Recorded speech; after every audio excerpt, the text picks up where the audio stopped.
Hello dear student. Thermal expansion का एक question है।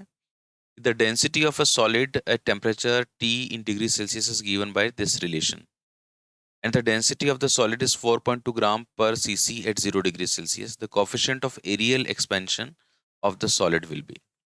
देखो यार, coefficient of areal expansion बताना है। मैं आपको बता देता हूँ कि तीन टाइप के एक्सपेंशन के कोफिशिएंट्स होते हैं, अल्फा, बीटा एंड गामा। तो अल्फा होता है वो कोफिशिएंट ऑफ लीनियर एक्सपेंशन होता है।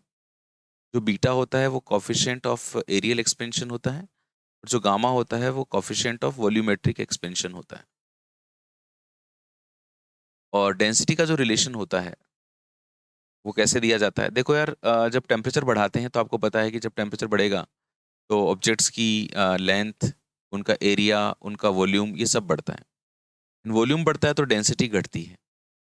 तो हम लोग बोलते हैं कि जो वॉल्यूम का रिलेशन होता है वो होता है V is to v naught one plus gamma delta theta.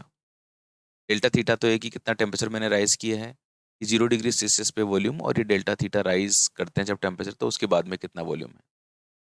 इसी तरह से जो डेंसिटी का रिलेशन होता है वो होता है rho is two rho naught one minus gamma delta theta. Okay, ये डेंसिटी का रिलेशन है because mass is equal to volume into density होता है। मास तो ऑब्जेक्ट का कांस्टेंट रहता है, जब वॉल्यूम बढ़ेगा तो डेंसिटी घटेगी। ओके, तो यहाँ पे मेरे को यही रिलेशन दिया हुआ है, इसको डी से रिप्रेजेंट किया हुआ है, तो चलो मैं d is equal to d naught one minus gamma delta theta लिख देता हूँ। जब इस इक्वेशन से मैंने इस इक्वेशन को कंपेयर किया तो जो 4.2 है ना, ये तो क्या बन गया, डी नॉट वन माइनस ये जो क्वांटिटी आपको दिखाई दे रही है, दिस इज गामा। इस इंफॉर्मेशन से मैंने गामा निकाल लिया, तो मेरे पास में जो गामा की वैल्यू आई वो आई 3.6 इंटू टेन की पावर माइनस फाइव। अब मेरे को बीटा चाहिए। गामा तो आ चुका है, बीटा चाहिए। तो देखो यार, एक बात का हमेशा ध्यान रखना कि जो बीटा होता है वो अल्फा का डबल होता है, और जो गामा होता है वो अल्फा का 3 गुना होता है। इन तीनों में अगर रिलेशन निकाला जाता है तो ऐसा निकाला जाता है कि alpha is equal to beta by two is equal to gamma by three, है ना। क्वेश्चन सॉल्व करते समय ये रिलेशन याद होना चाहिए। तो इससे पता चलता है कि beta is equal to two alpha होता है और gamma is equal to three alpha होता है। Alpha is equal to beta upon two is equal to gamma upon three. तो मेरे को अगर बीटा चाहिए तो बीटा हो जाएगा टू गामा अपॉन थ्री। जब आपको गामा गिवन हो और बीटा निकालना हो तो टू गामा अपॉन थ्री हो जाता है। तो बीटा की वैल्यू मैंने टू गामा अपॉन थ्री रख दी,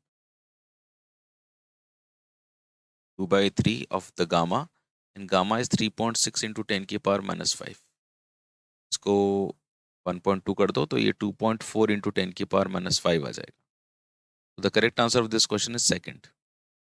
ओके, तो मेहनत करो। एक एक छोटी छोटी चीज़ें हैं ना, छोटे छोटे जो रिलेशंस हैं, ये इन पे ध्यान रखो। कोई भी कुछ भी पढ़ाई करते समय ये देखो कि यार ये रिलेशंस कौन कौन से हैं, किसमें क्या, कौन सी चीज़ किसको रिप्रेजेंट कर रही है, ये कॉन्स्टेंट्स क्या हैं, इन कॉन्स्टेंट में प्रॉपर रिलेशन क्या होता है।